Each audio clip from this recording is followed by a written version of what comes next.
கர்த்தருடைய பரிசுத்த நாமம் மகிமைப்படுவதாக.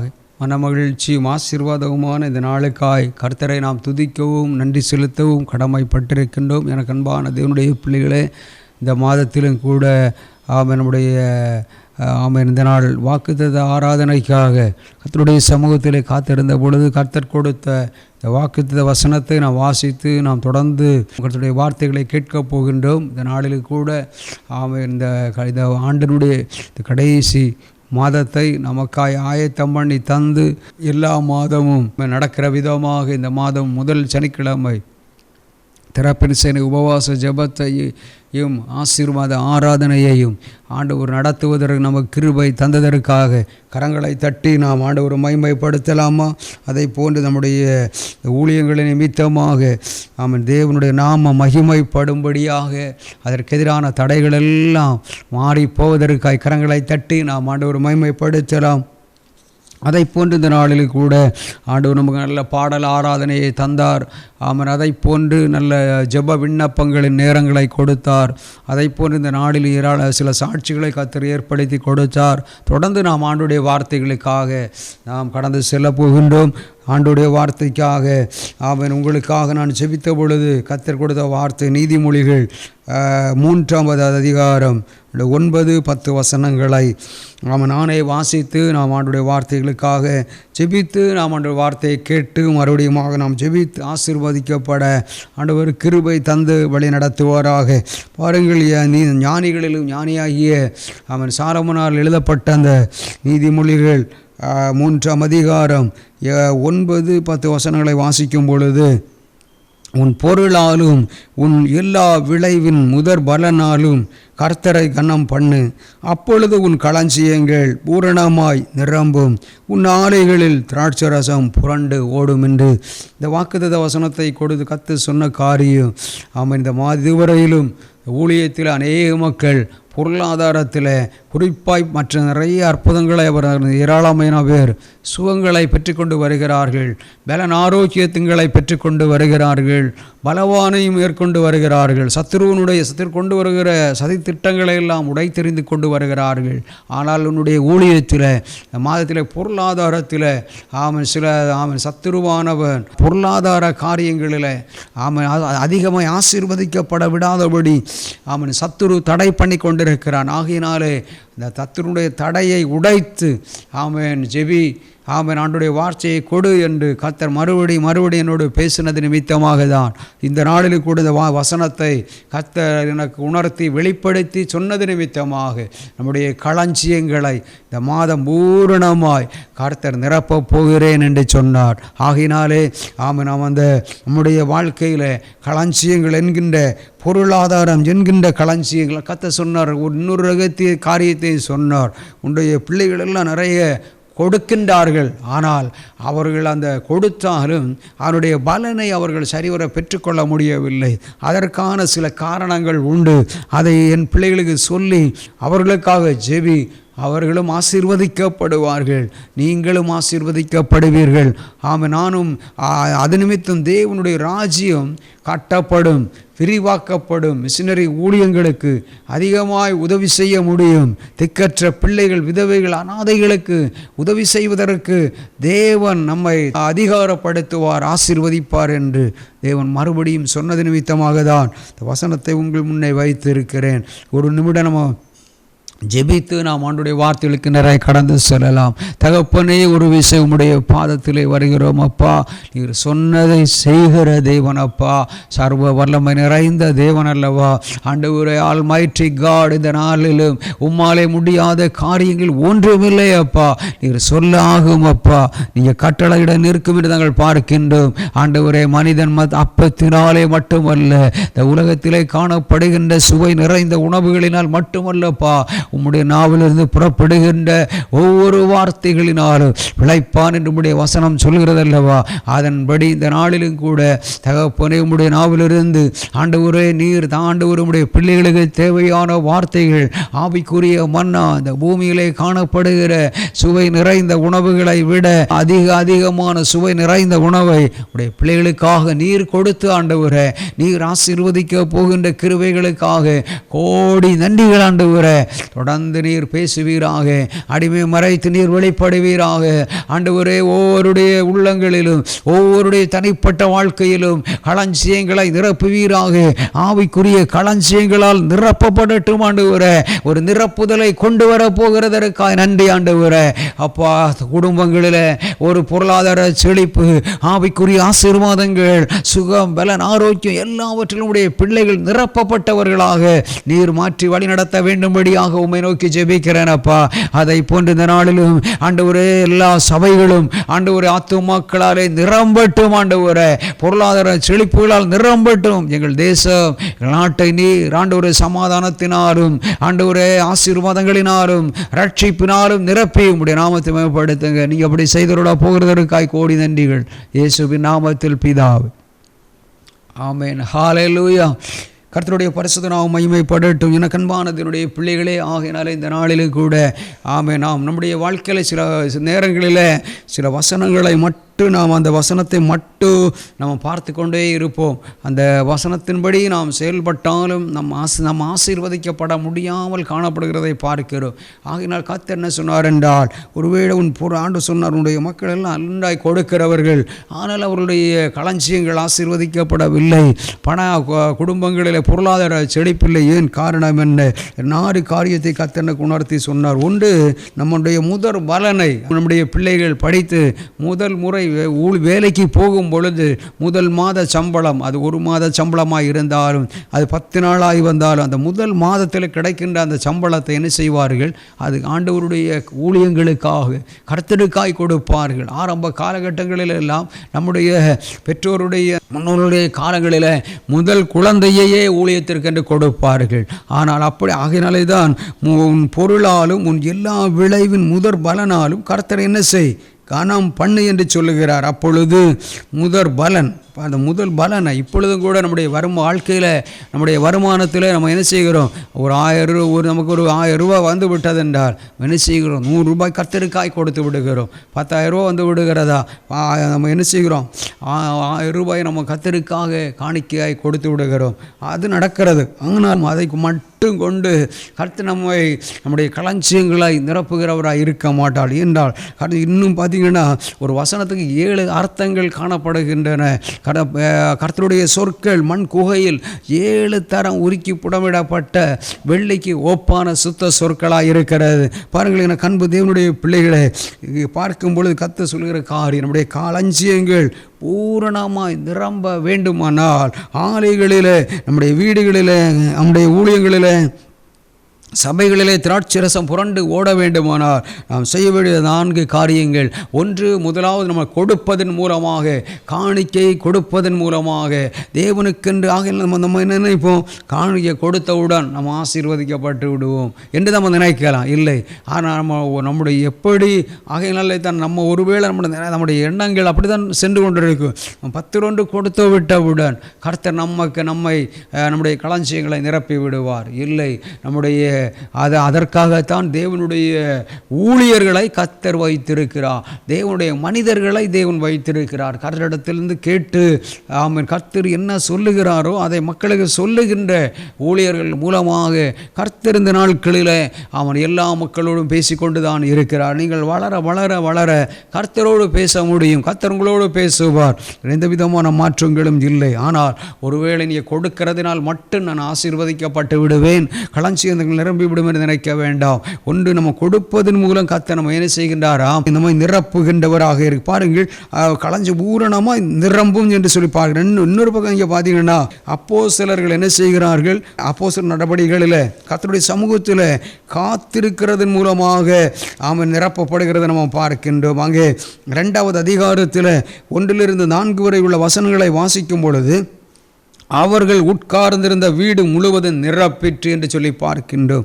அடுத்து கீழே வரும்பொழுது கூட அவர் என்ன செய்கிறார் என்றால், அவர்கள் எல்லாரும் பரிசுத்த ஆவியினாலே நிரப்பப்பட்டு என்று எழுதப்பட்டிருக்கிறது என பார்க்கின்றோம். முதலாவது நம்முடைய காணிக்கை கொடுக்கிறதன் மூலமாக இங்கே 120 சீசர்கள் மற்ற 120 பேர் மற்ற மக்களோடு சேர்த்து 120 பேர் ஒருமனப்படுகிறார்கள். ஒருமனப்பட்டு ஓரிடத்திலே கூடி 10 நாட்கள் காத்திருந்திருக்கிறார்கள். எவ்வளவு பேதுரு அதற்கு எவ்வளவு ஒரு காரியங்களை பாருங்கள். அப்பொழுது பேதுரு 11 கூட நின்று அவர்களை நோக்கி உரத்த சத்தமாக காரியங்களை நம்ம பேசுகிறதை பார்க்க முடிகிறது. பாருங்கள், என்னென்னா நம்ம கர்த்தருடைய சமூகத்தில் நம்ம கொடுக்கிறதுனால மட்டும் நம்முடைய களஞ்சியங்கள் நிரம்பி விட முடியாது. பொருளாதார களஞ்சியங்கள் நிரப்பலாம். கர்த்தருக்கு நம்ம 10% கொடுக்கிறதுனாலே நம்முடைய பொருளாதார களஞ்சியங்கள் மட்டும் நிரம்பினால், நம்முடைய ஆவிக்குரிய வாழ்க்கை நிரம்பாமல் இருந்தால் நம்முடைய ஆசீர்வாதங்கள் பரிபூரணம் அடைவதில்லை. அது பூரணம் அடையாமல் ஒரு 50% பொருளாதாரத்தில் நம்முடைய வாழ்க்கையில் நம்ம 10% கர்த்தருக்கு கொடுக்கிறதன் மூலம் பொருளாதாரத்தில் நம்ம 100 மடங்கு ஆசீர்வதிக்கப்பட்டாலும் அது நம்முடைய ஆவிக்குரிய கண்ணோட்டத்தில் 50% தான் ஆசீர்வதிக்கப்படுகிறோம். காரணம், இன்னொரு 50% ரட்சிக்கப்பட்ட ஒரு பிள்ளைக்கு ஆவிக்குரிய அனுபவம், அதான் அந்த ஆவிக்குரிய பரிசுத்த ஆவியின் அந்த வல்லமை பெற்றுக்கொள்ள வேண்டியது அவசியம். பரிசுத்த ஆவியானவர் என்ன செய்கிறார்? அங்கே 120 பேர் என்ன செய்கிறார்கள்? இயேசுவோடு கூட இருந்தவர்கள் தான். இயேசு சிலுவையில் அடிக்கப்பட்டு பண்ணப்பட்டு 3ஆம் நாளில் உயிர்த்தெழுந்து மறுபடியும் என்ன செய்கிறார்? பூமியிலே 40 நாட்கள் உலாவுகிறார். எதற்காக? இயேசுவால் உருவாக்கப்பட்ட அநேகர் பேதுரு மீன் பிடிக்க சென்று விடுகிறார். பலரும் பல காரியங்களுக்கு சென்று விடுகிறார்கள். சரியான விதத்தில் ஆயத்தமாகாத காரணத்தினாலே பவுல் தோமா இருந்த வீட்டுக்குள்ளே கடந்து செல்லுகிற எத்தனையாவது 40 நாட்கள் மறுபடியும் உருவாக்கப்பட சீசர்களையும் மற்ற மக்களை உருவாக்கிவிட்டு தான் அவர் என்ன செய்கிறார்? தன்னுடைய தகப்பனிடாகிய பிதாவினிடத்திற்கு கடந்து சென்று பிதாவினுடைய வலது பக்கத்தில் அமர்ந்து கொண்டு நமக்காக அவர் பரிந்து பேசி கொண்டிருக்கிறதை நாம் பார்க்க முடிகிறது. நாளிலும் கூட கர்த்தர் செய்ய போகிற காரியம் என்ன? கண்பு தேவனுடைய பிள்ளைகளே, தேவன் செய்ய போகிற காரியம் என்ன? நம்ம முதலாவது நம்முடைய காணிக்கை கொடுப்பதோடு மட்டும் நின்று விடாமல் முதலாவது நம்ம ரட்சிக்கப்பட வேண்டும். காணிக்கை கொடுத்து விட்டால் மட்டும் நான் என்னுடைய பாவங்கள் மன்னிக்கப்பட்டுவிடும் என்று நீங்கள் நினைக்கவே கூடாது. அந்த இயேசுனுடைய இரத்தத்தினாலே மட்டும்தான் நமக்கு மீட்பு உண்டு. இயேசுவிடத்தில் கேட்கும் பொழுது அதற்கான வழிகளை இயேசு நமக்கு காண்பித்து கொடுப்பார். இயேசுவே, என்னுடைய ஜென்ம கர்ம பாவங்களை என்னுடைய பாவங்களை எல்லாம் மன்னித்தருளும் என்று நீங்கள் மூடி ஜெபித்தீங்கன்னா கேட்டீங்கன்னா நிச்சயமாக கர்த்தர் உங்களோடு கூட செயல்படுவார். உங்கள் கண் முன்னே அவர் தோன்றுவார். உங்களுடைய பாவங்கள் எல்லாம் கண்முன்னே கொண்டு வர இல்லை என்றால் உங்களுக்கு உதவிக்காக ஒரு நல்ல உங்களுக்கு ஒரு தெரிந்த ஒரு ஊழியரை நீங்கள் அணுகினால் அவர்கள் உங்களை வழி நடத்துவார்கள். சரி, போகட்டும். இரண்டாவதாக நம்முடைய கொடுக்கின்றதன் மூலமாக கர்த்தர் நம்ம என்ன செய்கின்றார் என்றால் ஆசீர்வதிக்கின்றார். இரண்டாவதாக ஆண்டவர் என்ன செய்கிறார் என்றால் நம்முடைய அபிஷேகம் நம்முடைய ஓரிடத்திலே கூடுகிறதன் ஒருமனப்பட்டு ஜெபிக்கிறதன் மூலம் ஒரு மனம் ஓரிடத்திலே கூடும். 120 பேர் ஒருமனப்படுகிறார்கள், ஒரே எண்ணத்தோடு இருக்கிறார்கள். ஒரு மனம் அங்கே வந்து விடுகிறது.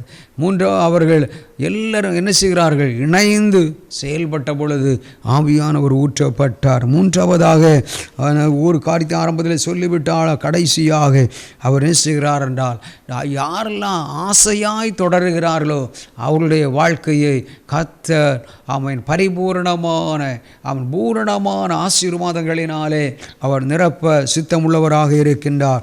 இங்கே நம்ம வாசித்த வசனத்தை பாருங்கள்.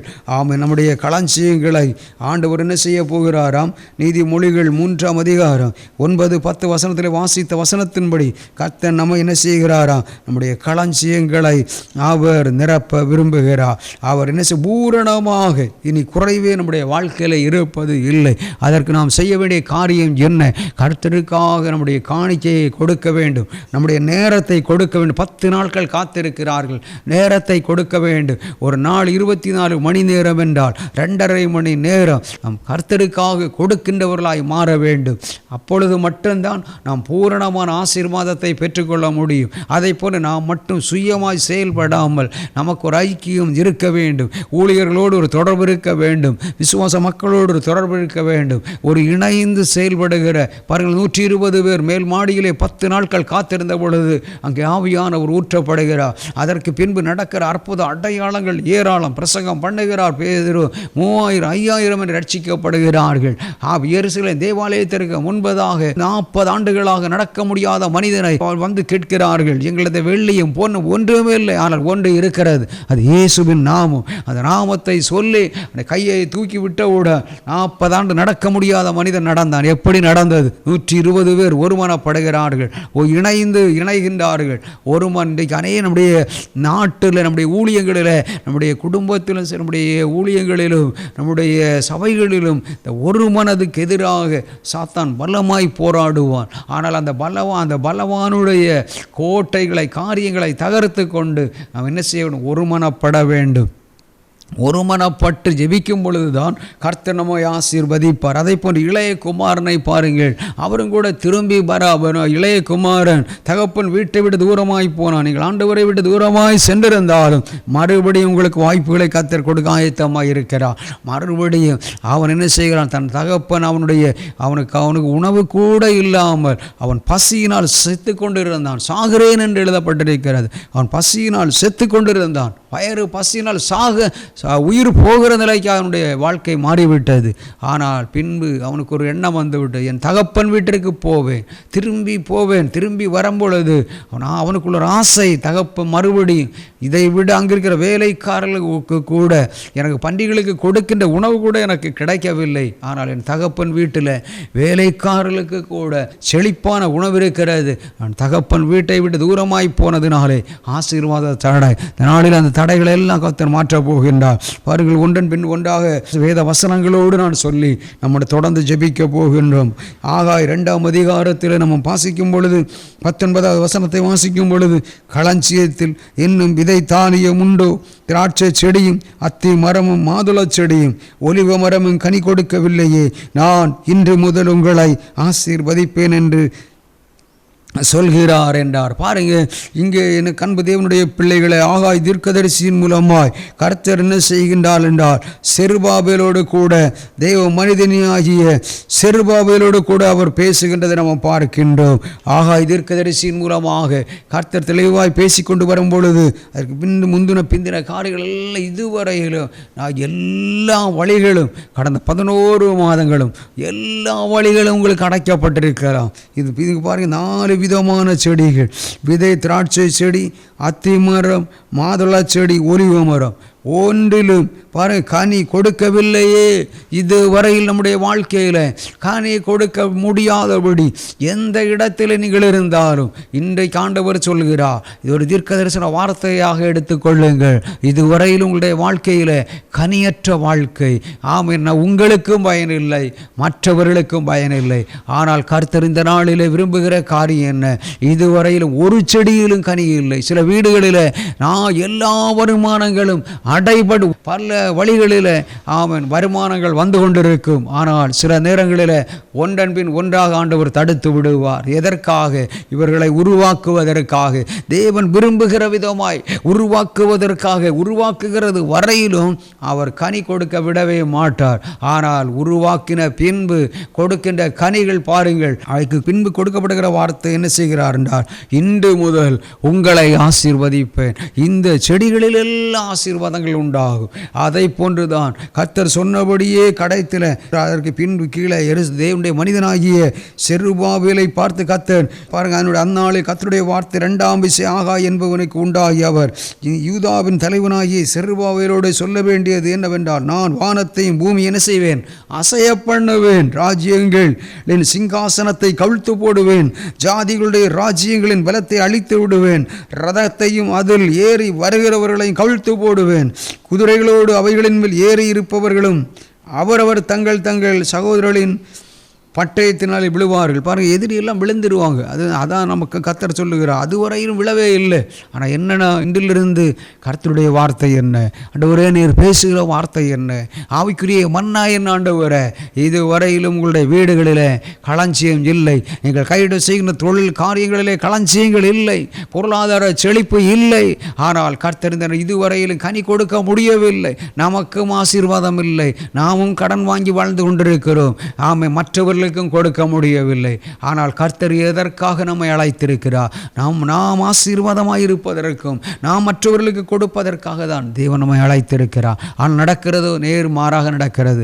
இன்றைக்கு ஒன்றை புரிந்து கொள்ளுங்கள். ஆண்டவரே, இந்த 4 காரியத்தையும் என்னுடைய வாழ்க்கையில் நான் இன்று முதல் ஆண்டவரே மறுபடியும் நான் சரி செய்து கொள்ள வேண்டும் என்று சொல்லி எத்தனை பேர் விரும்புகின்றீர்கள்? எனக்கு அன்பு தேவனுடைய பிள்ளைகளே, முதலாவதாக ஆதியாகமம் அதனுடைய 44வது அதிகாரம் அதனுடைய 1, 2, 3 வசனம். இந்த வசனங்களெல்லாம் வாசிக்கும் பொழுது ஆண்டவர் என்ன சொல்லுகின்றார் என்றால், களஞ்சியங்களை பூரணமாய் நிரப்பி அனுப்புகின்றதை நம்ம பார்க்கின்றது. பாருங்கள், 44வது அதிகாரம் 1வது வசனத்தில், பின்பு அவன் தன் வீட்டு விசாரணைக்காரனை நோக்கி, நீ இந்த மனிதருடைய சரக்குகளை அவர்கள் ஏற்றி கொண்டு போகத்தக்கதாக பாரமாய் தானியத்தினாலே நிரப்பி அவனவன் பணத்தை அவனவன் சாக்கின் வாயிலே போட்டுவிடு என்று சொல்லி என்ன செய்கிறார், தன்னுடைய இளைய மகனாகிய இந்த யோசேப்பு சொன்னபடியே அவன் செய்தான். 2வது வசனம் கடைசி பகுதி பாருங்கள். யோசேப்பு என்ன சொன்னாரோ அதன்படியே அங்கு வேலைக்காரர்கள் செய்கின்றார்கள். இந்த சம்பவம் நமக்கு நன்றாக தெரியும். யாக்கோபினுடைய பிள்ளைகளை குறித்து நமக்கு நன்றாக தெரியும். இவர்கள் கானான் நாட்டிலே வாழ்ந்து கொண்டிருக்கிறார்கள். ஆனால் இந்த அவருடைய பாருங்கள், அவருடைய யாக்கோபினுடைய இளைய கடைசியாக தன்னுடைய பலவர்ண அங்கியை உண்டு பண்ணி கொடுத்த ஒரு அனுபவம். அது நிமித்தம் சகோதரர்களுக்கு இன்னும் குறிப்பாக சொப்பனத்தினுடைய அர்த்தங்களையும் சொல்லக்கூடிய ஒரு கிருபை பெற்ற யோசேப்பாயிருந்தான். யோசேப்புக்குள் ஒரு விசேஷித்த ஆவி இருந்தது. யோசேப்புக்குள் பரிசுத்த ஆவியானவர் இருந்தார். அந்த பாருங்கள், மற்ற யாராலும் யாக்கோபினுடைய மற்ற பிள்ளைகளால் அந்த சொப்பனத்தின் அர்த்தத்தையும் சொல்ல முடியவில்லை. அப்படிப்பட்ட ஒரு காரியத்திற்காக இவன் சொப்பனத்தினுடைய அர்த்தத்தையும் கண்டு சொன்னதினாலே காண்கிறவனும் சொப்பனத்தை காண்கிறவனும் அதனுடைய அர்த்தத்தை சொல்லுகிறவனுமாயிருந்தபடியினால் மற்ற சகோதரர்களுக்குள்ளாக பொறாமை ஏற்பட்டு என்ன செய்தார்கள், யோசேப்பை தூக்கி குழியிலே போட்டு விட்டார்கள். கடைசியில் என்ன செய்கிறார், இரக்க குணமுள்ள ரூபன் என்ன செய்கிறார், அவன் நம்முடைய சகோதரன் அல்லவா, அவன் உயிரிழந்து போக வேண்டாம் என்று சொல்லி அவனை என்ன செய்கின்றார், அங்கிருந்து தூக்கி எடுத்து இஸ்மவேலுக்கு விற்று விடுகிறார்கள். அவனை விலைக்கு வாங்கி கொண்டு போகிறார்கள். கடைசியில் அந்த பாருடைய அரண்மனையில் கொண்டு போய் வளர்த்தப்படுகிறார். கடைசியில் பார்த்தீங்கன்னா அவருடைய மனைவி நிமித்தமாக ஒரு பாவ போராட்டம் வருகிறது. அவர் யோசேப்பு சிறைக்கு போக வேண்டிய சூழ்நிலை வருகிறது. கர்த்தர் மறுபடியும் சொப்பனத்தின் ராஜா கண்ட சொப்பன அர்த்தம் சொல்ல ஆள் இல்லை, அவன் எபிரே வாலிபனாகி யோசேப்பை கொண்டு வர சொல்லுகிறார்கள். கொண்டு வந்து என்ன செய்கிறார், யோசேப்பு மறுபடியுமாக சொல்லுகின்ற அர்த்தத்தை ராஜா பார்க்கிறார். பார்வோன் பார்க்கின்றார். ஐயோ, பார்வோன் என்றால் நம்முடைய நாட்டிலே ஜனாதிபதி, பிரதமர், முதலமைச்சர் என்று சொல்லுகிறோம் அல்லவா, அவர்களுக்கு பெயர் ஒன்று இருக்கும், ஆனால் பதவியின் பெயர் ஒன்று இருக்கும். இதை போன்றுதான் அந்த பார்வோன் என்கிறவர் இந்த நாட்டை ஆண்டு கொண்டு வந்த அந்த பதவியை உடையவர். அவர் சொல்லுகிறார், இந்த எகிப்து நாட்டில் இப்படிப்பட்ட ஒரு நபரை நான் பார்க்கவே இல்லை, ஆகையினாலே நான் என்னுடைய அடுத்த பதவியில் நான் உன்னை உயர்த்தி வைக்க விரும்புகிறேன் என்று சொல்லி பதவி உயர்வை கொடுத்து ராஜாவுடைய 2வது ரதம் கொடுக்கப்பட்டு அந்த மீதி எல்லா காரியம் அந்த நாட்டினுடைய அத்தனை காரியங்களுக்கும் அவனை சொந்தக்காரராக வைத்து விடுகிறார். நடந்த காரியம் நமக்கு தெரியும். ஆனால் கானா நாட்டிலே ஒரு பஞ்சம் வந்த பொழுது அவருடைய சகோதரர்களும் என்ன செய்கிறார், தகப்பனும் எங்கே வருகிறார்கள், இந்த எகிப்து நாட்டில் தானியம் இருக்கிறது என்று அறிகிறார்கள். சரி, விலை கொடுத்தாகிலும் வாங்கிவிடலாம் என்று பணத்தை கொடுத்து அனுப்புகிறார் தகப்பனார். இவர்கள் எல்லாரும் சாக்குகளிலே பணங்களை கொண்டு வருகிறார்கள். வரும்பொழுது யோசேப்பு கண்டவுடன் அறிந்து விட்டார், இது நம்முடைய சகோதரர்கள் தான், நம்முடைய தகப்பன் தான். ஆனால் அவன் இடம் தேடினான் என்று சொல்லி வேத பண்டிதர்கள் சொல்கிறார்கள், எழுதப்பட்டிருக்கிறது. நாளிலும் பாருங்க, கடைசியில் யாரையும் கண்டு கொள்ளவே இல்லை, பேசவே இல்லை. அவர் கொண்டு வந்த சாக்குகளில் நிறைய என்ன செய்கிறார்கள், பூரண நிரம்ப பண்ணினார்கள். கொண்டு வந்த பாருங்கள், அந்த தானியத்தால் நிரப்பு பாரமாய் நல்ல நிறையட்டும். அந்த சாக்கு நிறம் தானியத்தினாலே நிரப்பி அவனவன் பணத்தை அவனவன் சாக்கின் வாயிலே போட்டு என்று எழுதப்பட்டிருக்கிறது. பாருங்கள், இந்த நாளில் அவன் கொண்டு வந்த சாக்குகள் நிரம்ப என்ன பண்ணுகிறா, பொருளாதாரங்களை பஞ்ச காலத்தில் சாப்பிட வேண்டிய உணவுகளை அந்த சாக்குகளிலே நிரப்பி கொண்டு வந்த பணங்களை அந்த சாக்குக்குள்ளாய் போட்டு அனுப்பிவிடுகிறார். கடைசியில் தான் அவர்களுக்கு தெரிந்து விட்டது, ஐயோ, அன்றைக்கு அவன் காணாமல் போன அந்த இளைய மகன் என்ன பண்ண கண்ட அவன் தான் நம்முடைய அந்த யோசேப்பு தான் என்று அவர்கள் அறிந்து கொள்ள முடிந்ததை நாம் பார்க்கின்றோம். என அன்பு தேவனுடைய பிள்ளைகளே, பாருங்கள், அந்த பஞ்ச காலத்திலே வந்த பொழுது எந்த களஞ்சியங்களை பூரணமாய் அவர்கள் கொண்டு வந்த அந்த சாக்கு நிரம்பும் அளவுக்கு அவன் என்ன பண்ணுகிறார், அந்த உணவை கொடுத்து அது நம்முடைய ஆவிக்குரிய கண்ணோட்டத்தில் நமக்கு தேவையான களஞ்சியங்கள், பணங்கள், பொருட்கள் நமக்கு தேவன் சாதாரணமாய் தரமாட்டார். சாக்கு நிரம்பும் அளவுக்கு, பூரணமாய் நிரம்பும் அளவுக்கு மாற்றாவர் உணவுகளை நிரப்பி கொண்டு வந்த பணங்களை அதே சாக்குகளை போட்டு திருப்பி அனுப்பிவிடுகிறார். பாருங்கள், ஒருவேளை அவர் நினைத்திருக்கலாம், பழி வாங்க வேண்டும் என்று நினைத்திருந்தார், ஐயோ ஒருவேளை உணவை கொடுக்காமல் கூட அனுப்பிவிட்டிருக்கலாம். ஆனால் யோசேப்பு அதை செய்யவில்லை. ஆகையினாலே தான் யோசேப்பை குறித்து எழுதப்பட்டிருக்கிறது, யோசேப்பு கனி தரும் செடி என்று எழுதப்பட்டிருக்கிறது. இந்த நாளில் கூட நம்முடைய வாழ்க்கையில் பழி வாங்குதல் நமக்குரியதல்ல, அது கர்த்தருக்குரியது. ஆகையினாலே இந்த நாளிலே பாருங்கள், அந்த யோசேப்பை ஆண்டவர் நம்முடைய சொன்ன வார்த்தை, உன்னுடைய களஞ்சியங்கள் பூரணமாய் நிரம்பும். நம்முடைய தனிப்பட்ட வாழ்க்கை, நம்முடைய குடும்பம், நம்முடைய ஊழியங்கள், நம்முடைய நாடு ஒரு பூரணமான செழிப்பை காண ஆண்டவர் கிருபை தந்து வழிநடத்த போகிறார். எனக்கு அன்பு தேவனுடைய பிள்ளைகளை, இந்த நாளில் கூட இப்போன்று நம்முடைய வாழ்க்கையில் முதலாவது ஆவிக்குரிய பொருளாதார செழிப்போடு கூட நாம் நின்று விடாதபடி நம்முடைய வீடுகள் பொருளாதார செழிப்பாய் கர்த்தர் மாற்றுகின்றது மட்டுமல்ல, அதோடு கூட நம்முடைய ஆவிக்குரிய வாழ்க்கையிலும் கூட நாம் என்ன செய்வோம், பூரணமான ஒரு நிறைவோடு கூட நாம் செயல்பட வேண்டும் என்று தேவன் எதிர்பார்க்கின்றார். ஆகினாலே தான் புதிய ஏற்பாட்டின் காலங்களிலே கூட இயேசுவினுடைய காலத்திற்கு பின்பு அப்போஸ்தலர்கள் என்ன செய்கிறார்கள்,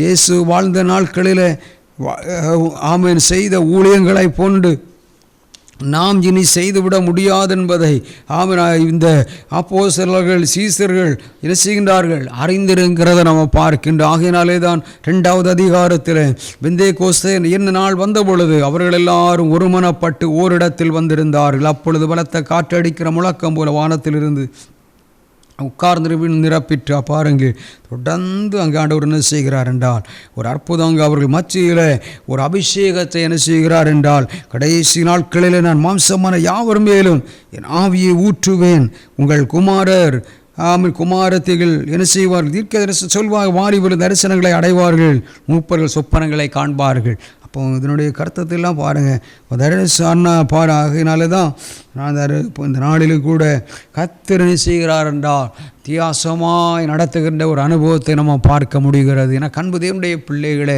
முதலாவது ஒரு பொருளாதார செழிப்பை நமக்கு ஒரு பூரணமான ஒரு நிரப்புதலை, உன் களஞ்சியங்கள் பூரணமாய் நிரம்பும். ஆலைகளில் திராட்சரசம் புரண்டு ஓடும், வீடுகளில் திராட்சரசம், நம்முடைய தொழில் செய்கிற இடங்களில் திராட்சரசம் புரண்டோடும்படி, ஊழியர்களில் திராட்சரசம். நான் அந்த பகுதிக்கு அதிகமாக கடந்து போகவில்லை, ஏனென்றால் இன்னும் ஆழமான பகுதிக்கு கடந்து செல்ல வேண்டிய ஆகையினாலே நம்முடைய பூரணமான ஒரு நிரப்புதல். முதலாவது நம்முடைய யோசேப்பு பஞ்ச காலத்தில் கானானாட்டிலே வாழ்ந்த யாக்கோபும் அவனுடைய குடும்பமும் பஞ்ச காலத்திலும் கூட ஆண்டவர் எகிப்து நாட்டை ஆசீர்வதித்து வைத்திருந்தார். நாம் கர்த்தரோடு இருந்தால், கர்த்தருடைய பிள்ளையாய் வாழ்ந்தால், அவருடைய சத்தம் கேடு சித்தம் செய்யும் பொழுது யார் நம்மை கைவிட்டாலும், குழியிலே போட்டாலும், சிறையிலே போட்டாலும் அவைகளெல்லாம் நிரந்தரம் அல்ல, தற்காலிகளும் தான். இயேசுனுடைய சிலுவை பாடுகள் அது தற்காலிகம்தான், நிரந்தரமாக இல்லை. அதை போன்றுதான் யோசேப்பினுடைய வாழ்க்கை கனி கொடுக்கிற ஒரு திராட்சை செடியாக, கொடியாக.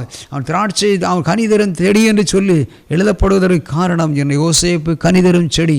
அவன் பஞ்ச காலத்தில் உணவு கொடுத்து கனி கொடுக்கிறவனாக வாழ்க்கையில் காணப்பட்டு கொண்டிருந்ததை போன்று நம்முடைய வாழ்க்கையில் தேவன் அந்த அற்புதத்தை செய்து நம்மை வழிநடத்த விரும்புகிறார். 2வதாக இந்த அப்போஸ்தலர்கள் என்ன செய்கிறார்கள், வந்து 2வது அந்த அபிஷேகம் ஊற்றப்படுகிறது. இந்த நாட்களிலிருந்து நீங்கள் நம்முடைய அபிஷேகத்திற்கு அதிகமான முக்கியத்துவம் கொடுக்க வேண்டியது அவசியமாக இருக்கிறது. ஆகையினால நம்முடைய சாதாரண ஜெபங்கள் மூலமாக நம்ம சாதனைகளை படைக்க முடிவதில்லை. நம்முடைய அந்நிய பாஷையிலே பேசி ஆவிக்குரிய வரங்கள், ரகசியங்கள், அந்த ரகசியங்களை அறிந்து நம்முடைய தேவனுடைய சத்தத்தை கேட்டு சித்தம் செய்து வெற்றிகரமான ஊழியம். அதான் பேதுருடைய ஊழியத்தை பாருங்கள். அதுக்கு அந்த 40 நாள் உலாவி மறுபடியும் அவர் உருவாக்குறதுக்கு முன்னாடி 3.5 ஆண்டுகள் இயேசுவோடு இருந்த பேதுரு, மீன்பிடிக்க இயேசுவும் போய்விட்டார். என்று சொல்லி மீன் பிடிக்க சென்று விட்டார் அல்லவா. ஆகினாலே தான் மறுபடியும் நம்ம சரியான விதத்தில் என்ன செய்ய வேண்டும், உருவாக்கப்பட வேண்டும். ஒரு குயவன் ஒரு பானையை என்ன செய்கின்றார், சரியான விதத்தில் அழகாக இருக்க வேண்டும், நீண்ட காலங்கள் அது பயன்பட வேண்டும், அதிகமான விலைக்கு போக வேண்டும், கீறல்கள் விழுந்து விடக்கூடாது, ஓட்டைகள் விழுந்து விடக்கூடாது என்கிற எவ்வளவு ஒரு கரிசனை கவனத்தோடு கூட அவர் சாதை உருவாக்குகிறார். அதை போன்று நம்முடைய ஆவிக்குரிய வாழ்க்கை நம்முடைய கர்த்தருடைய கரத்திலே கொடுத்து ஒரு குயவனுடைய கையிலே கொடுக்கின்ற களிமண்ணை போன்று நம்முடைய வாழ்க்கையை கர்த்தருடைய கையிலே கொடுக்கும் பொழுது கர்த்தர் நிச்சயமாக நம்ம என்ன செய்வார், விரும்புகின்ற விதமாய் உருவாக்க வல்லமை உள்ளவராக இருக்கின்றார். உருவாக்க விரும்பும் பொழுது இயேசுனுடைய பிறப்பே ஒரு பரிசுத்தாவியினாலே அவர் பிறந்ததை நாம் பார்க்கின்றோம். ஊழியம் செய்து ஞானஸ்நானம் பெற்று கரையோர்தான் நதியில் ஞானஸ்நானம் பெற்று கரையேறினவுடன் புறாவை போல பரிசுத்தாவியானவர் வந்தால் வருகிறார். தொடர்ந்து அவர் என்ன செய்கிறார், அந்த பரிசுத்தாவின் வல்லமையினாலே நிறைந்து என்ன செய்கின்றார், ஊழியம் செய்கின்றதை நம்ம பார்க்கின்றோம். இந்த நாளிலே கர்த்தர் நமக்கு செய்து தருகின்ற வார்த்தை என்ன பாருங்கள்.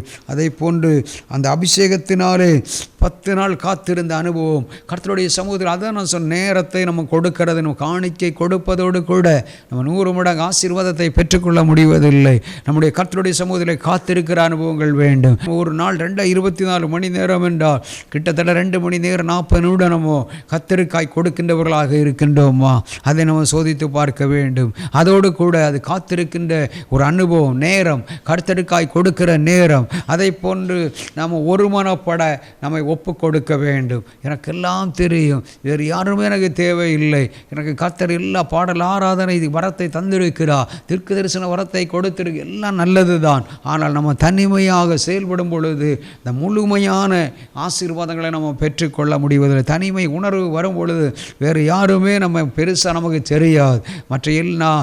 ஆகினாலே நமக்குள்ளே ஒரு நல்ல ஒரு ஐக்கியத்தை உருவாக்கி கொள்ள வேண்டும்.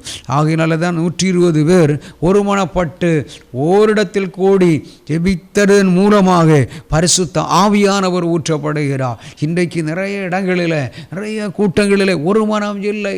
ஏன் பரிசுத்த ஆவியானவர் ஊற்றப்பட முடியவில்லை?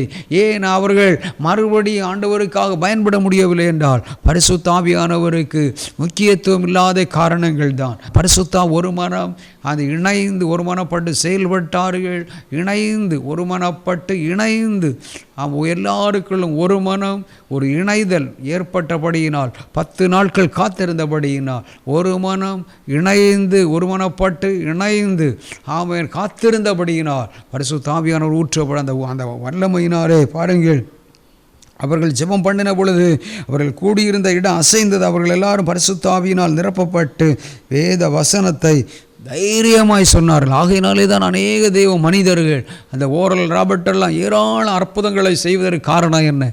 பரிசுத்த ஆவியினால் நிறைந்து பென்னிகின் பரிசுத்த ஆவியினாலே நிறைந்து அதை போன்று ஏராளமான தெய்வ மனிதர்கள் எல்லாம் பார்க்கும் பொழுது கர்த்தருக்காக பயன்பட்ட எல்லாருமே பரிசுத்த ஆவியின் முழு நிறைவோடு செயல்பட்ட. அதை போன்று தான் அந்த ஸ்மித்து விக்கல் சுவரத்தை எல்லாம் மறித்தவர்களை உயிரோடு எழுப்பினவர். அதை போன்று எத்தனையோ ரெனால்ட் போங்கே போன்ற பெரிய பெரிய தேவ மனிதர்கள் எல்லாம் தேசங்களை அசைத்த பாலியாங்கிச்சோ இவர்கள் எல்லாருமே தினமும் காலையில் 1 மணி நேரம், மாலையில் 1 மணி நேரம் அந்நிய பாஷைகளை குறைந்தபட்சம் பேசுவார்களாம். அப்படித்தான் நம்முடைய நிறைய தேவ மனிதர்கள் செயல்பட்டதன் மூலமாக அவர்களை எல்லாம் தேவன் உலகங்க அறியப்படும் அளவுக்கு பயன்பட காரணம் என்ன? அபிஷேகத்தின் நிறைவு. நாட்களில் அதை நாம் மிக அதிகப்படுத்தி கொண்டு நாம் தொடர்ந்து செயல்பட கர்த்தர் நமக்கு கிருபை தருவாராக. கடைசியாக ஒரு காரியத்தை சொல்லி நம்ம ஜெபிக்க போகிறோம். இயேசு வாழ்ந்திருந்த நாட்களில் ஒரு இளைய குமாரனுடைய வாழ்க்கையை நம்ம பார்க்கும்பொழுது அவன் என்ன செய்கிறான் பாருங்கள். அந்த காரியத்தை நமக்கு தகப்பனுக்கு 2 பிள்ளைகள். அதனால் அதில் ஒரு மகன் என்ன செய்கிறான், தன்னுடைய ஆஸ்திகளை எல்லாம் வாங்கி கொண்டு போய் மனம் போல வாழ்ந்து எல்லாவற்றையும் அழைத்து திரும்பி என்ன அவனுடைய வாழ்க்கையில் கடைசியில் பன்றிகளுக்கு கிடைக்கின்ற உணவு கூட கிடைக்கவில்லை. அப்பொழுது பன்றிகள் தின்கின்ற தவிட்டினாலே தன் வயிற்றை நிரப்ப ஆசையாயிருந்தான். பாருங்க, அப்போ வயிறு நிரம்பல.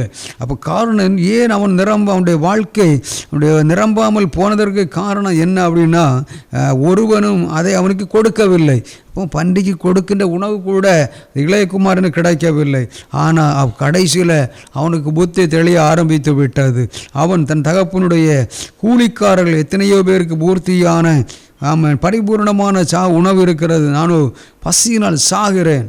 அப்போ ஒரு உணவுக்காக கூட காரணம் என்ன, அவன் தகப்பன் வீட்டை விட்டு தூரமாய் சென்றதன் காரணமாக நம்ம கர்த்தரை விட்டு தூரமாய் போய் வம்சத்தின்படி செயல்படும் பொழுது, சுயமாய் செயல்படும் பொழுது அழிவுகளும் நாசங்களும் தான் நமக்கு வரும். இழப்புகளைத்தான் நாம் சந்திக்க வேண்டி வரும். இந்த மகனை பாருங்கள், கடைசியில் அவனுடைய உணவுக்கு கூட அவன் பசியினாலே பாருகிறார், அவனுடைய தன் வயிற்றை நிரப்ப ஆசையாக இருந்தான். அப்போ அந்த அளவுக்கு வயிறு பசி எப்படிப்பட்டது என்பதை அறிந்து கொண்டார். அறிந்தவுடன் அவனுக்கு புத்தி தெளிந்து விட்டது. ஐயோ, நம்ம செய்து விட்டது தவறாகிவிட்டது. நம்ம சில சூழ்நிலைகளில் நம்ம சபைகளுக்கு போகிறதை நிறுத்தி விடுகிறோம், அல்லது நம்ம ஒருவேளை ஆண்டவரோடு இருக்கிற அனுபவங்களை குறைத்து விடுகிறோம். ஆண்டவர் ஏதோ ஒரு காரியம் நம்முடைய வாழ்க்கையில் தடை வந்து விடக்கூடாது.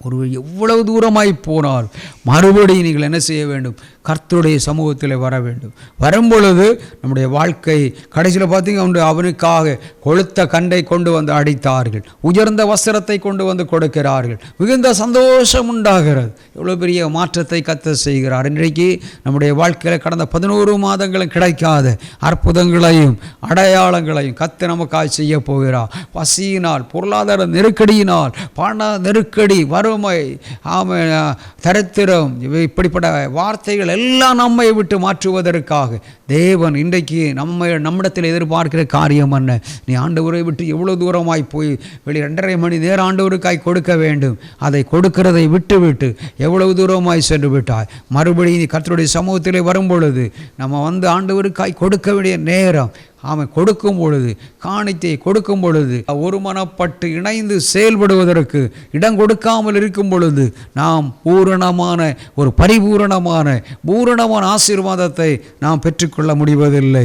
அதே போன்று தான் இயேசு வாழ்ந்திருந்த நாட்களிலே கானா ஒரு திருமண வீட்டிற்கு சென்றிருந்த பொழுது திராட்சரசம் குறைவுபடுகிறத நாம் பார்க்கின்றோம். எனக்கு அன்பு தேவனுடைய பிள்ளைகளே, ஆனால் கர்த்தர் என்ன செய்கிறார், ஜாடிகளிலே தண்ணீரை என்ன செய்யுங்கள், நிரப்புங்கள் என்று சொல்லுகின்றார். கடைசியில் அந்த மக்கள் எல்லாம் என்ன சொல்லுகின்றார்கள் என்றால், யோவான் 2ஆம் அதிகாரத்தில் நாம் அதை அறிந்து கொள்ள, இதற்கு எல்லாரும் முன்பு நல்ல சுவையான உணவை கொடுத்து திராட்சரசத்தை கொடுத்து என்ன செய்வோம், பின்பு சுவை குறைந்ததை கொடுப்பார்கள். ஆனால் அதற்கு பின் இயேசுவோ இதற்கு முன்னாலே கொடுத்த திராட்சரசத்தை விட அதிகமான சுவை நிறைந்த திராட்சரசத்தை கொடுத்த காரணம் என்ன, அதுவரையிலும் இயேசு செயல்படுகிறது வரை மனிதர்கள் மூலமாய் உருவாக்கப்பட்ட திராட்சரசம். கானா ஒரு திருமண வீட்டில் அதுவரையிலும் மனிதர்கள் செயல்பட்டார்கள், அதற்கு பின்பு இயேசு செயல்படுகிறார். சாதாரண சாடிகளை நிரப்ப சொல்லுகின்றார். இயேசு அதை ஆசீர்வதி கொடுத்த பொழுது அதைவிட அதிகமான சுவை நிறைந்த உணவை அந்த திராட்சரசமாக மாற்றி எல்லாரையும் மகிழ்ச்சியாக்கி அந்த திருமண வீட்டில் முதலாவது அற்புதத்தை இயேசு அங்கே செய்கின்றார். எல்லாரும் பாருங்கள், கற்சாடி அங்கேன்னு பாருங்கள், இயேசு வேலைக்காரரை நோக்கி ஜாடிகளில் தண்ணீரை நிரப்புங்கள் என்று. அப்பொழுது அவர்கள் நிரம்பினார்கள். அப்போ நிரப்புதல், ஒரு நிரப்புதலை களஞ்சியங்கள் பூரணமாய் நம்முடைய வாழ்க்கையில் தேவன் நிரப்ப விரும்புகிறார். நம்முடைய வாழ்க்கையில் எங்கேயோ ஒரு இடத்துல நம்ம குறைப்பட்டு இருக்கின்றோம். இன்றைக்கு நாம் அதிகமாக கர்த்தறிந்த காரியத்திலே சொல்கிற காரியம் என்ன, அதிகமாய் மனிதர்களுக்கு கொடுக்கின்ற முக்கியத்துவத்தை விட நாம் தேவனுக்கு கொடுக்கின்ற முக்கியத்துவம் அதிகமாக இருக்க வேண்டும். ஆனால் உலகத்தில் சில நேரங்களில் சில மனிதர்கள் மூலமாக தான், ஊழியர்கள் மூலமாக தான், ஊழியங்கள் மூலதான் தேவன் அவருடைய ராஜ்யத்தை கட்டி எழுப்புகிறார். அதற்கு நாம் உதவிக்கரமாக தான் இருக்க வேண்டும். அப்பொழுதுதான் நம்முடைய களஞ்சியங்கள் பூரணமாய் நிரம்பும் என்பதில் எந்த விதமான மாற்றங்களும் இல்லை. எனக்கு அன்பு தேவனுடைய பிள்ளைகளே, ஆகினாலே இந்த நாளில் நம்முடைய வாழ்க்கையில் கர்த்தர் செய்ய போகிற காரியம் என்ன, நம்முடைய களஞ்சியங்களை பூரணமாய் நிரப்ப போகிறார். இதுவரையிலும் 4 செடிகளிலும் கனிகள் இல்லை, ஆனால் கர்த்தர் கனி இன்று முதல் 2:19 படி கர்த்தர் இன்று முதல் நம்மை ஆசீர்வதிக்க போகிறார். நீதிமொழிகள் 3ஆம் அதிகாரம் அதனுடைய வசனத்தில் 3, 8, 9, 10 வசனங்களின்படி நம்முடைய களஞ்சியங்களை கர்த்தர் பூரணமாய் நிரப்ப விரும்புகிறார். நம்முடைய வீடுகளில் பணங்களாலும் பொருட்களாலும் கர்த்தர் நிரப்ப விரும்புகிறார். அது மட்டுமல்ல, நம்முடைய ஆவிக்குரிய வாழ்க்கையும் அதோடு பணங்கள் பொருட்கள் நிரம்பும் பொழுது ஆவிக்குரிய கண்ணோட்டத்தில் அது 50% தான். ஆனால் அதைவிட இன்னும் 50% ஆசீர்வாதம் அப்போஸ்தலர் நடபடிகள் 2ஆம் அதிகாரத்தில் அங்கே மேல் மாடியில் 120 சீசல் கூலியின் இடத்துல ஊற்றப்பட்ட பரிசுத்த ஆவியானவருடைய வல்லமை, அந்த பரிசுத்த ஆவியின் நிறைவு நம்முடைய வாழ்க்கையில் வரும் பொழுது அவர்கள் எல்லாரும் அற்புதங்களை தொடர்ந்து செய்கிறார்கள். தொடர்ந்து தேவனுக்காக, தேவனுடைய ராஜ்யத்தை கட்டுவதற்காக அவர்கள் மூலமாகத்தான். பின்பு அப்போஸ்தலனாகிய பவுல் பிடிக்கப்படுகிறார். மிகப்பெரிய 3 மிஷனரி பயணங்களை செய்கிறார். பல நிருபங்களை, கிட்டத்தட்ட 14 மேற்பட்ட நிருபங்களை அவர் எழுதி சாதிக்கின்றதை நம்ம பார்க்க முடியும். இந்த நாளில் நம்முடைய வாழ்க்கையை கர்த்தருடைய கரத்தில் கொடுக்க ஆயத்தமா? ஒரு விஷயம் ஆண்டவருடைய கடத்தில் ஆண்டவரே, ஒரு விஷயம் எனக்காய் மனம் இறங்குங்க என்று கேட்க போகிறோம். ஒரு விஷயம் மனம் இறங்குங்கப்பா. எல்லாரும் நாம் இருக்கிற இடங்களில் ஒரு விஷயம் நம்முடைய கண்களை மூடி பரலோக தேவனை நோக்கி பார்க்க போகிறோம். தகப்பனே, எங்களுக்காக ஒரு விஷயம் மனம் இறங்குங்கப்பா. ஒரு விஷயம் மனம் இறங்குவீராக. என்னுடைய வாழ்க்கையிலே காணப்படுகின்ற எல்லா குறைகளையும் மன்னித்தருளுவீராக, குற்றங்களை மன்னித்தருளுவீராக, தவறுகளை மன்னித்தருளுவீராக. எந்த ஆண்டவரே, எங்களுடைய வீடு ஒரு பரிபூர்ணமான ஆசீர்வாதங்களை ஆண்டவரை பெற்றுக்கொள்ளாததற்கான காரணம் என்ன ஆண்டவரே? என்னுடைய களஞ்சியங்கள் பூரணமாய் நிரம்பாததற்கு காரணம் என்ன ஆண்டவரே? நான் 10 காணிக்கை கொடுக்கிறேனே, ஆனாலும் என்னுடைய வாழ்க்கையில் ஆண்டவரே, என்னுடைய வாழ்க்கையானது ஒரு பரிபூரணப்படவில்லை ஆண்டவரே. ஒரு பரிபூரணமான ஆசீர்வாதம் என் வாழ்க்கையில் இல்லை. என்ன காரணம் அப்பா? ஆண்டவர், இந்த அபிஷேகத்தின் நிறைவு வேண்டும். அபிஷேகத்தின் நிறைவு 50% பொருளாதார செழிப்பு, ஒரு வீட்டில் 50% ஆவிக்குரிய ஆசீர்வாதங்கள் நம்முடைய வீடுகளில் 120 10 பேர் 10 நாட்கள் காத்திருந்தார்கள். நமக்கு கிடைக்கின்ற நேரத்தில் 10% காணிக்கை கொடுக்கிறோம். 10% நேரத்தை நாம் கர்த்தருக்காக கொடுக்கிறவர்களாக இருக்கிறோமா? அதில் நாம் குறைவுபட்டிருந்தால், இன்றைக்கு மேல் மாடியிலே 10 நாட்கள் காத்திருந்தவர்கள் மத்தியிலே ஊற்றப்பட்ட அந்த அபிஷேகமானது பேதுரு யோவானை எவ்வளோ பயன்படுத்தினது.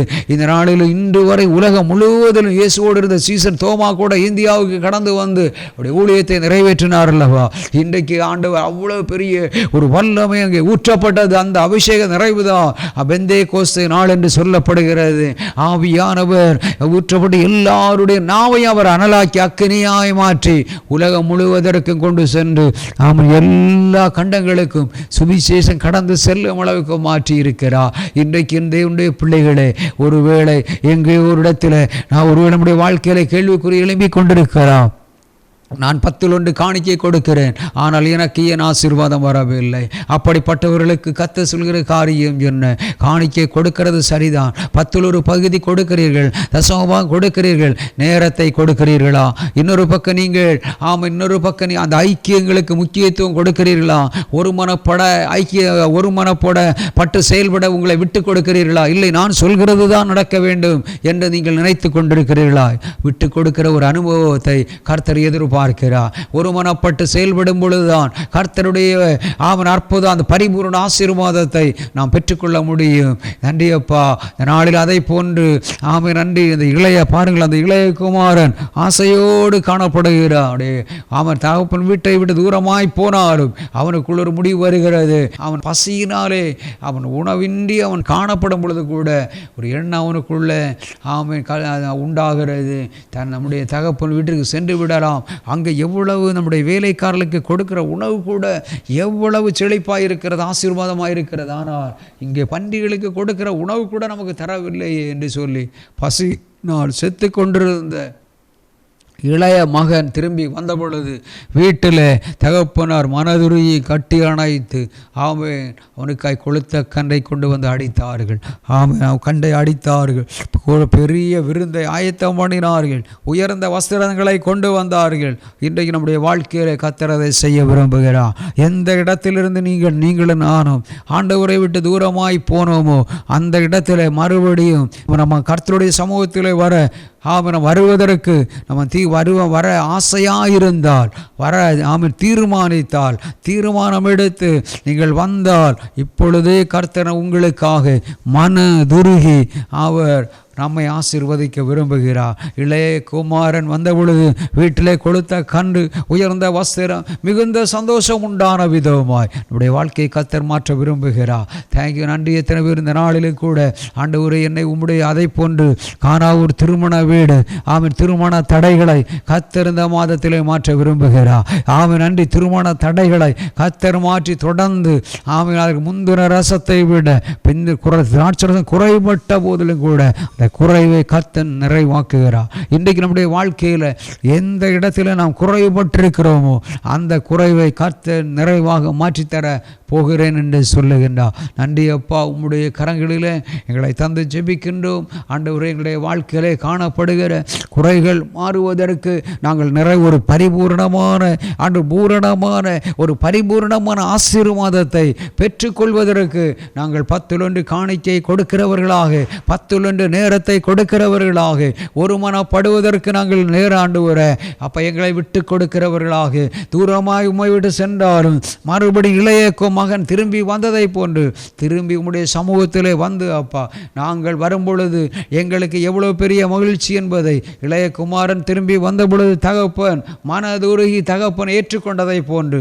இன்றைக்கு உம்மை விட்டு ஆண்டவரே தூரமாய் போன எல்லாரையும் நீர் மறுபடியும் உடைய சமூகத்திலே கொண்டு வந்து ஆண்டவரே மறுபடியும் அப்பா நீர் எடுத்து கட்டப்போகிறதற்காய், குடும்பங்கள் கட்டப்பட போகிறதற்காய், குடும்பங்களிலே பொருளாதார செழிப்பு நீர் கொடுத்து நடத்த போகிறதற்காய், பணங்கள் பொருட்களால் நிரப்ப போகிறதற்காக ஆண்டவரே அது மட்டும் ஆவிக்குரிய சகல ஆசீர்வாதங்களினாலும் நிரப்ப போகிறதற்காக நன்றி அப்பா. நன்றி. கனி ஆண்டு யோசேப்பா ஆண்டவர் இந்த பஞ்ச காலத்தில் யாக்கோபனுடைய குடும்பத்திற்கு ஆண்டவரை பழி வாங்க வேண்டிய இடத்தில் பழி வாங்காமல் அப்பா ஆண்டவரே உதவி செய்ததை நாங்கள் பார்க்கின்றோம். கேள்வி கேட்காமல் உதவி செய்ததை பார்க்கின்றோம். அப்படிப்பட்ட எண்ணங்களை எங்கள் ஒவ்வொருவருக்கும் தந்தப்பா நீர் வழி நடத்தி ஆண்டவரே உடைய நாமத்தை மகிமைப்படுத்துங்க. நீர் அப்படி செய்தருள போகிறதற்காக கோடி நன்றிகள் ஆண்டவரே. ஒரு விஷயம் தொடர்ந்து நீங்கள் வழி நடத்துங்க தகப்பனே, ஆசீர்வதிப்பீராக. நீர் அப்படி செய்தருள போகிறதற்காய் கோடி நன்றிகள் அப்பா. எல்லா துதி கண்ண மகிமை ஒருவருக்கே நாங்கள் செலுத்துகிறோம் இயேசுவின் நாமத்தில் பிதா ஆமென். கர்த்தர் இந்த நாளிலும் நமக்கு தேவையான ஆவிக்குரிய மன்னாவை தந்த வழி நடத்தினதற்காக கரங்களை தட்டி ஆண்டவரை மகிமைப்படுத்துங்கள். கர்த்தர் நம்மை ஆசீர்வதிப்பாராக.